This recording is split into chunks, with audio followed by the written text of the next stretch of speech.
In this tutorial, I want to show you how you can filter a pivot table to show either the top or bottom n number of items in Excel with ease. So here we have a pivot table showing sales reps and their sales that they had by region. Let's just say we wanted to filter this table to only show the top or bottom 5 sales reps. To do this, we can click on this down arrow right here for sales rep. Now, from here, we can hover over value filters and then click on the bottom where it says top 10 right here.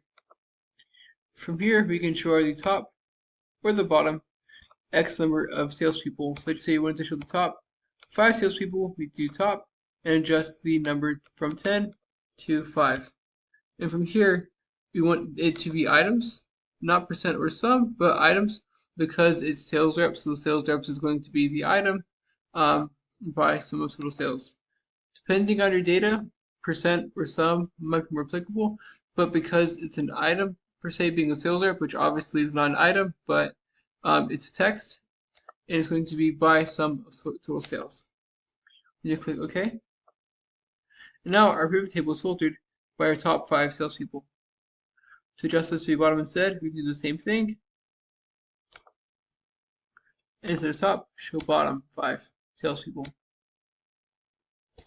That said, we found this tutorial to be helpful. If you did, like, subscribe, comment. Thank you for watching. Have a great day.